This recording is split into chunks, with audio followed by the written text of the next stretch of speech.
শুধুমাত্র একটি প্রোডাক্ট দিয়ে স্কিনের অনেকগুলো সমস্যার সমাধান করতে যাচ্ছেন? তবে আজকের ভিডিওটি আপনার জন্য। কারণ আজকে আমরা কথা বলবো টিয়াম ভিটা বি3 সোর সিরাম নিয়ে। এটি মূলত একটি কোরিয়ান সিরাম। এতে আছে 10% নিয়াসিনামাইড এবং 2% আলফা আরবুটিন, যা স্কিনকে ব্রাইট করতে, ডাল স্কিন রিপেয়ার করতে এবং ডার্ক স্পট রিমুভ করতে খুব কার্যকর ভূমিকা পালন করে। এটি ত্বক থেকে আনইভেন টোন এমনকি হাইপার পিগমেন্টেশন অ্যান্ড পিগমেন্টেশনকেও কারেক্ট করতে খুবই ভালো কাজ করে থাকে। যেহেতু প্রোডাক্টটিতে হায়ার কনসিস্টেন্সির নায়াসিনামাইড রয়েছে, তাই এটি পোর মিনিমাইজ করতে এবং অয়েল কন্ট্রোল করতে খুবই কার্যকর ভূমিকা পালন করে।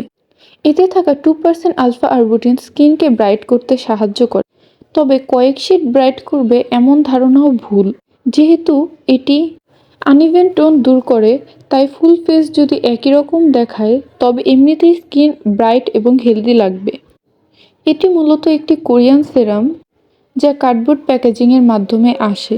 তাছাড়াও এটি বেশ লাইট টেক্সচারের হয়ে থাকে, একদমই ওয়াটারি কনসিস্টেন্সি এবং স্কিনে অ্যাবজর্ব হয়ে যায় খুবই দ্রুত। 1 মিনিটেরও কম সময়ে এটি স্কিনে অ্যাবজর্ব হয়ে যায়। এই সিরামটি সাধারণত সকল ধরনের স্কিনের জন্যই সুইটেবল হয়ে থাকে, তবে অয়েলি স্কিনের ক্ষেত্রে এটি সবচেয়ে ভালো কার্যকর হয়। এটি বর্তমান বাজার মূল্য 1300 থেকে 1350 টাকার মধ্যে। এখন আমি শেয়ার করব আমার এক্সপিরিয়েন্স। এটি মূলত আমি 3 মাস ব্যবহার করে রিভিউ দিচ্ছি। আমি এটি সাধারণত ফেস ওয়াশ ইউজ করার পরেই ব্যবহার করেছি, কোনো টোনার ইউজ করিনি এবং দিনের বেলায় একটি ভালো মানের সানস্ক্রিন ইউজ করেছি। এটি সকাল রাত 2 সময়ে ব্যবহার করে আমার মনে হয়েছে এটি বেশ কার্যকর। এটি আমার পিগমেন্টেশন অনেকটা পরিমাণে হাইড করেছে, স্কিনের আনইভেননেসও অনেকটাই দূর করেছে, তবে এটি ডার্ক স্পট দূর করতে তেমন কোনো কার্যকর ভূমিকা পালন করেনি। আমার ডার্ক স্পটগুলো আগের মতোই রয়েছে। এটি প্রায় 3 মাস একটানা ব্যবহারের পর আমি ফলাফল পেয়েছি।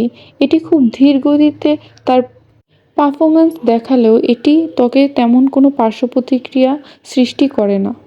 মূলত এটাই ছিল আমার এই সিরাম সম্পর্কে অভিজ্ঞতা। ভিডিওটি ভালো লাগলে শেয়ার করুন এবং পাশেই থাকুন। ধন্যবাদ।